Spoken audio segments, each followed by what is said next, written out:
ಪಶ್ಚಿಮ ಬಂಗಾಳ, ಪುದುಚೇರಿ ಹಾಗೂ ಆಸಾಂನಲ್ಲಿ ಭಾರತೀಯ ಜನತಾ ಪಾರ್ಟಿಯ ಒಂದು ನಮ್ಮ ಸರ್ಕಾರ ಅಲ್ಲಿ ಬರ್ತಾ ಇರೋದಕ್ಕೆ ಕಾರಣ ಯಾರಂದ್ರೆ ನಮ್ಮ ನೆಚ್ಚಿನ ಪ್ರಧಾನಿಯಾದಂತ ಸನ್ಮಾನ್ಯ ಶ್ರೀ ನರೇಂದ್ರ ಮೋದಿಜಿ ಅವರಿಗೆ ನಾವು ಇಡೀ ಯಲ್ಲಾಪುರ ತಾಲೂಕಿನ ಸಮಸ್ತ ನಾಗರಿಕರ ವತಿಯಿಂದ, ಕಾರ್ಯಕರ್ತರ ವತಿಯಿಂದ, ಎಲ್ಲ ಪದಾಧಿಕಾರಿಗಳ ವತಿಯಿಂದ ಅನಂತ ಅನಂತ ಧನ್ಯವಾದಗಳನ್ನ ನಾವು ಇವತ್ತು ಹೇಳಬೇಕಾಗಿದೆ.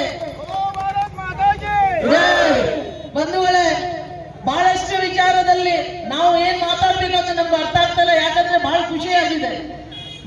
ಪಶ್ಚಿಮ ಬಂಗಾಳ ಅಂತ ದೀದಿನ ವರ್ಡ್ ಮುಗಿದು ಹೋಯ್ತು. ಇವತ್ತು ಎಷ್ಟು ಜನರಿಗೆ ಹಿಂಸೆ ಮಾಡ್ತಿದ್ರು, ಎಷ್ಟು ಜನರಿಗೆ ಅತ್ಯಾಚಾರದಲ್ಲಿ ಮುಗಿಸಿದ್ರು, ಎಷ್ಟು ಕಳ್ತನ ಮಾಡ್ತಿದ್ರು. ಆದ್ರೂ ಕೂಡ ಪಶ್ಚಿಮ ಬಂಗಾಳದಲ್ಲಿ ಸುಧಾರಣೆ ಅನ್ನೋದು ಇಲ್ಲದಿತ್ತು. 91 ಲಕ್ಷ SLR ದಿಂದ ಬಾಂಗ್ಲಾದೇಶದಿಂದ ಬಂದಂತ ವೋಟರ್ಸ್ಗಳನ್ನು ಕಿತ್ತು ಹಾಕಿದ್ದಾರೆ. ಅದರ ಅರ್ಥ ತಿಳ್ಕೊಳ್ಳಿ, ಪ್ರತಿ ಚುನಾವಣೆಯಲ್ಲಿ 1 ಕೋಟಿಯಷ್ಟು ಜನ ಬಾಂಗ್ಲಾದೇಶದ ಜನ ಬಂದು ನಮ್ಮಲ್ಲಿ ವೋಟಿಂಗ್ ಮಾಡ್ತಾ ಇದ್ರು. ಅಕ್ರಮವಾಗಿ ಆ ಕಾರಣಕ್ಕೆ ಗೆಲ್ತಾ ಇದ್ರು. ಅಂಥ 91 ಲಕ್ಷ ಜನರನ್ನು ಹೊರಗೆ ಹಾಕಿದಂಥ ಕೀರ್ತಿ ಏನಾಗಲಿದ್ರೆ ಅದು ಮೋದಿ ಮತ್ತು ಅಮಿತ್ ಶಾ ಅವರಿಗೆ ಸಲ್ಲಬೇಕು. ಎರಡನೇದು, ಮಮತಾ ಬ್ಯಾನರ್ಜಿ ಅವರ ಒಂದು ಅಂಕೆ ಸಂಖ್ಯೆಗಳನ್ನು ಇವತ್ತು ಹೇಳಿದ್ದಾರೆ.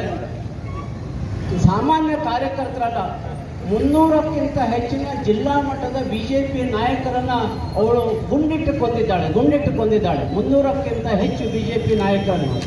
ಎಷ್ಟು ಜನರ ಕಗ್ಗೊಲೆ, ಮಹಿಳೆಯರ ಮೇಲೆ ದೌರ್ಜನ್ಯ ಆಗಿದೆ ಹೇಳಲಿಕ್ಕೆ ಸಾಧ್ಯ ಇಲ್ಲ. ಅಂಥ ಕ್ರೂರವಾದಂಥ ಆಡಳಿತಕ್ಕೆ ದೇವರು ಇತಿಶ್ರೀಯನ್ನು ಹಾಡಿದ್ದಾರೆ ಮತ್ತು ಹೊಸ ಯುಗ ಪ್ರಾರಂಭ ಆಗ್ತಾ ಇದೆ.